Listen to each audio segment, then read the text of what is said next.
Hi there. For those of you who don't know me, I'm Izzy, and I'll be providing your research methods lecture for this class. Your book covers research methods, but it's spread out through all of the chapters and not all at once. So hopefully this video will help you be more prepared and just kind of know about research methods and how we use them in sociology. In addition to that, you have an article dissection assignment coming up, and hopefully this will help you achieve that. So, research methods in sociology.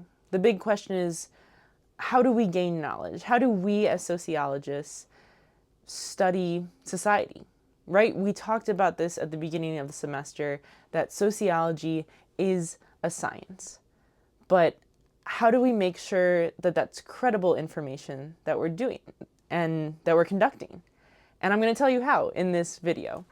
So the first thing is to look at this graphic. You've probably seen it before. This is the scientific method. This is the same scientific method that we use in biology, geology, any of the sciences that are considered hard sciences, but we still use it in sociology. So these 8 steps are the same steps that are used in other studies. But we'll go over them again just in case. So, our first step is defining the problem or question. We have to figure out what we're interested in studying. So, the very first step is to define your research question. We'll use the example of, does drinking habits influence academic performance at Rock Valley College? Right? Maybe that's an interest of mine. Maybe I observe something. Whatever the case, that's what we'll use to go through these steps. So step 1, that's our research question. We did it. Step 2, however, is a little bit harder, is reviewing the literature.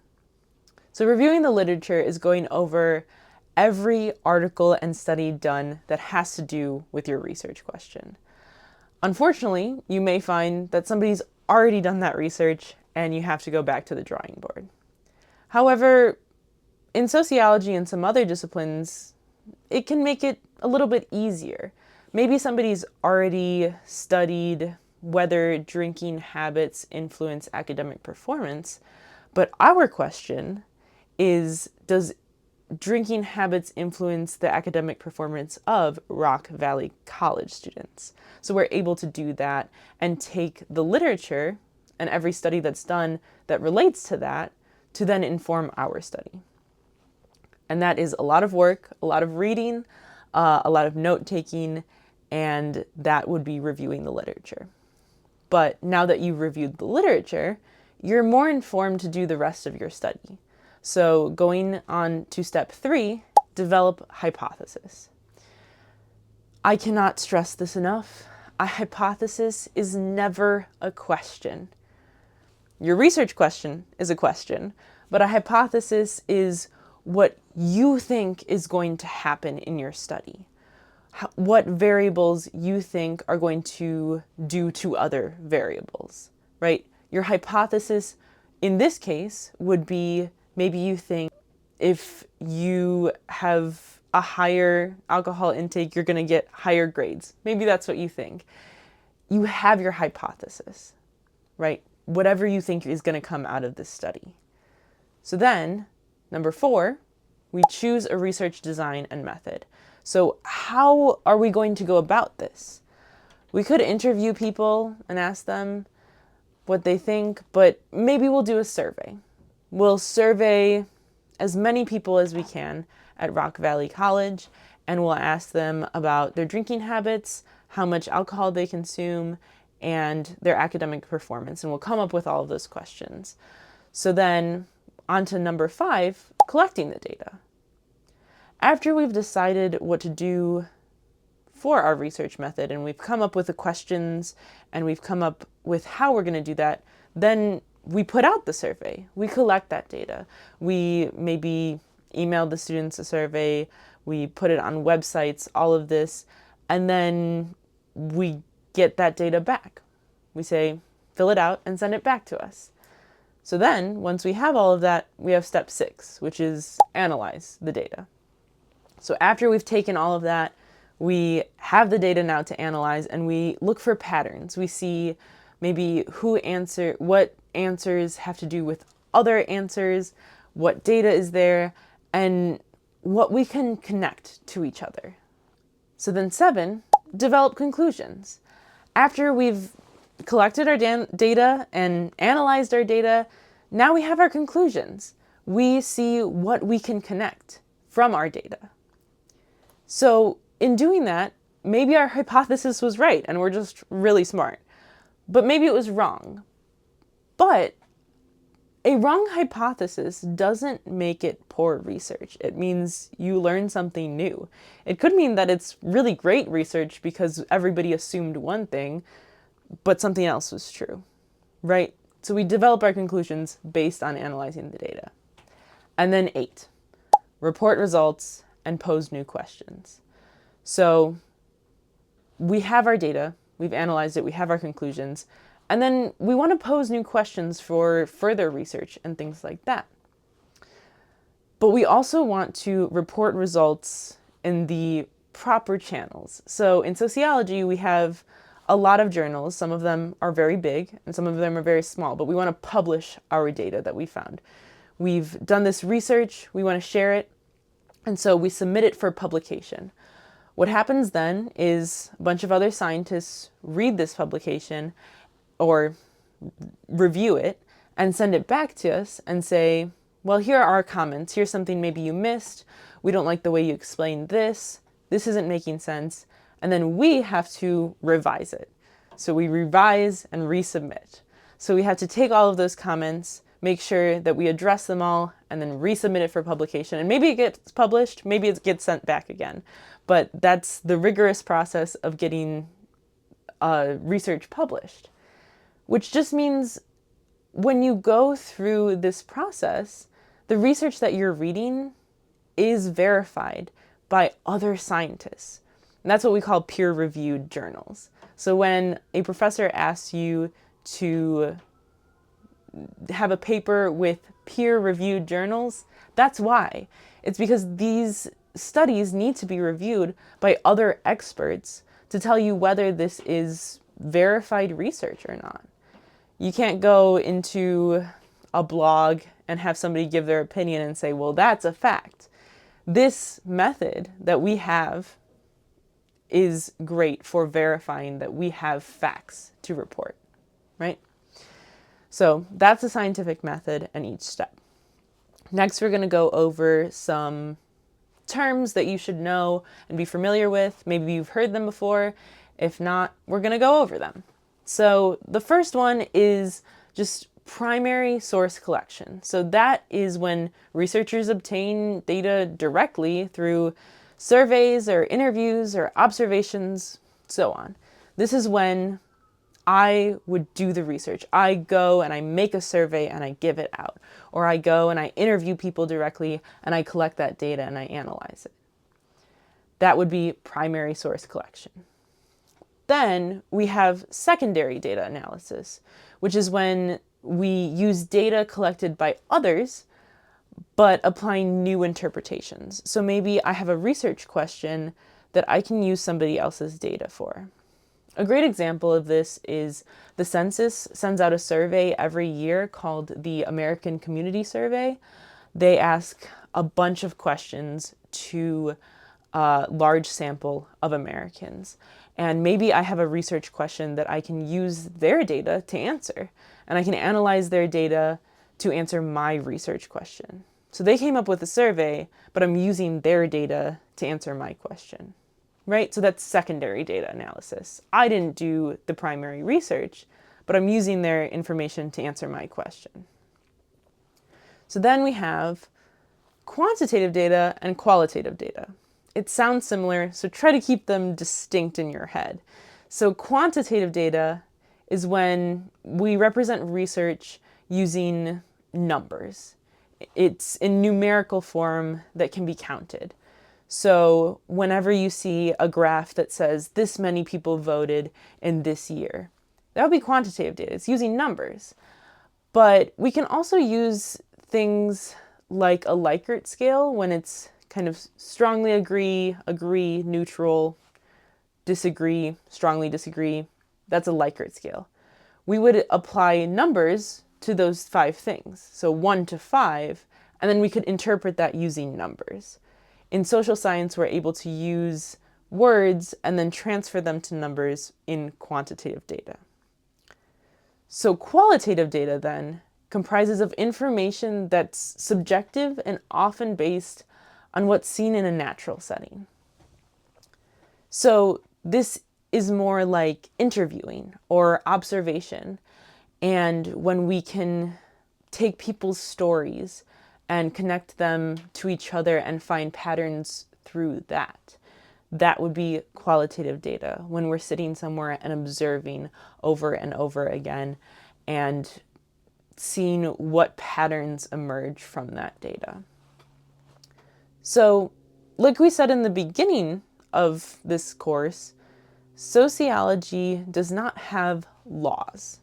So if you're reading a social science article, and they say all or none, everyone said this, no one would react like this, that's probably not a very great article. It's probably not peer-reviewed. We don't have absolutes. We don't have those laws. What we do have is correlation. So we find correlations, and that's when a change in one variable coincides with a change in another variable. And it doesn't necessarily indicate causation. The most kind of famous example that we use for this, ice cream sales go up the same time crime goes up. So is that a causation? Is ice cream causing crime? No, it's a correlation. What the causation may be is warm weather. When it's really hot out or it's summer, ice cream sales go up. And when it's really warm out and it's hot, crime also goes up. I'm recording right now in negative 12-degree weather. Nobody's out there robbing people, right?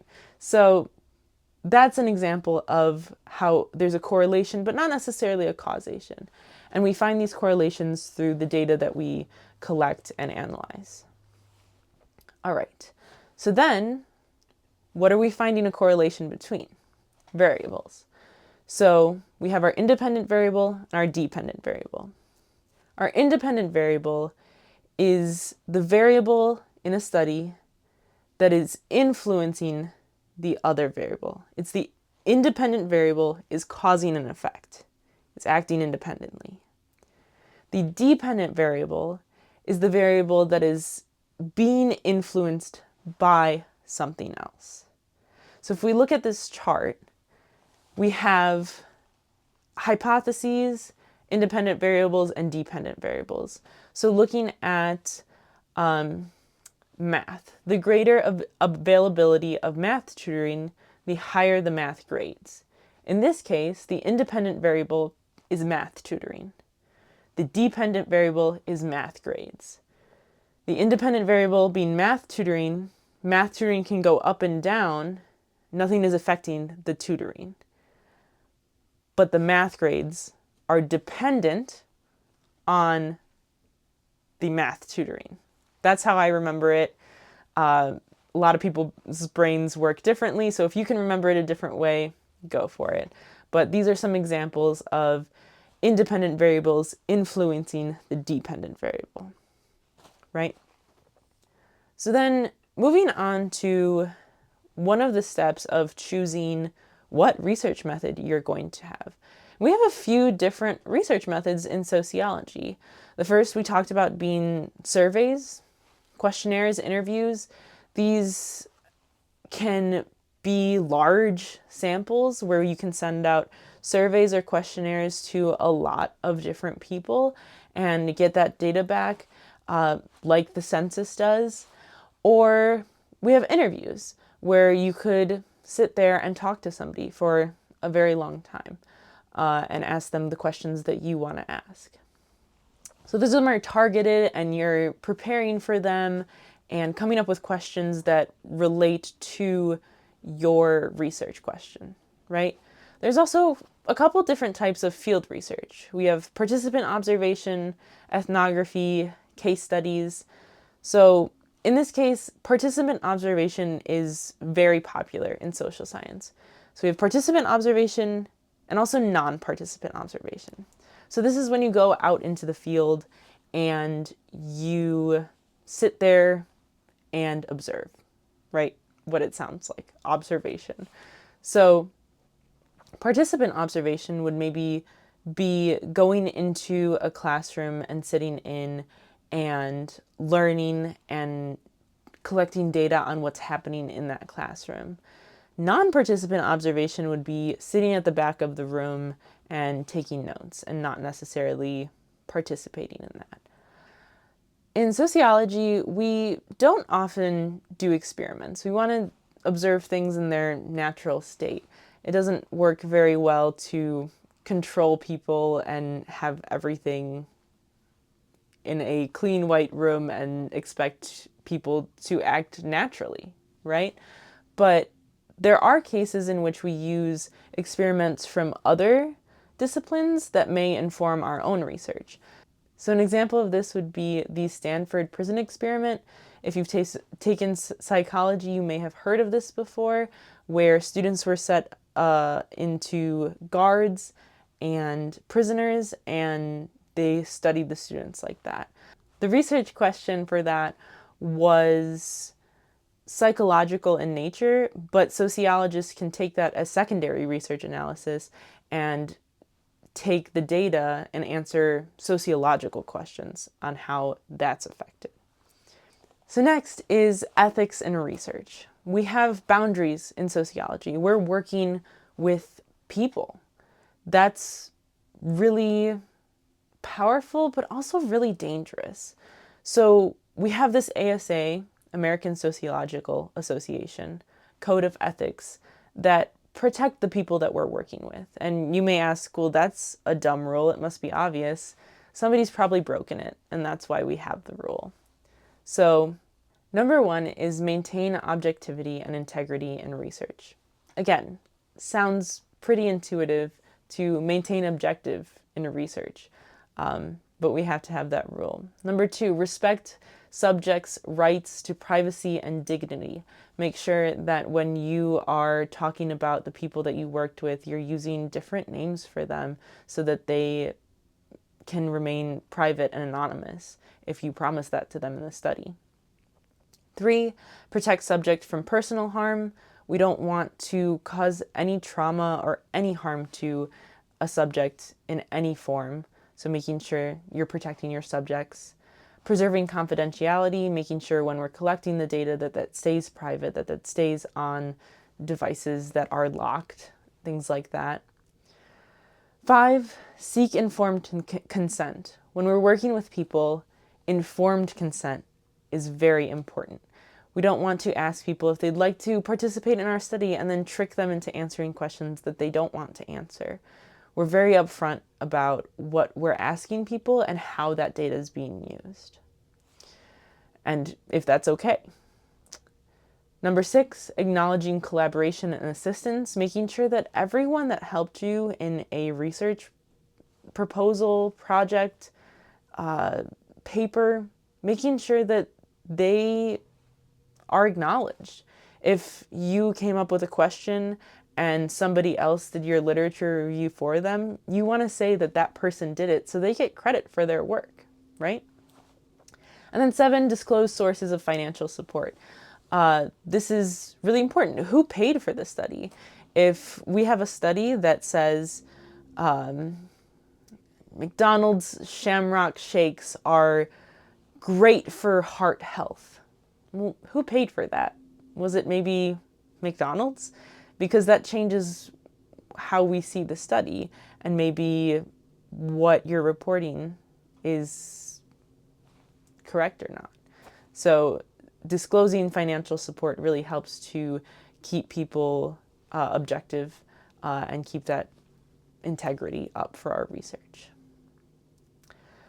All right, I think that's it.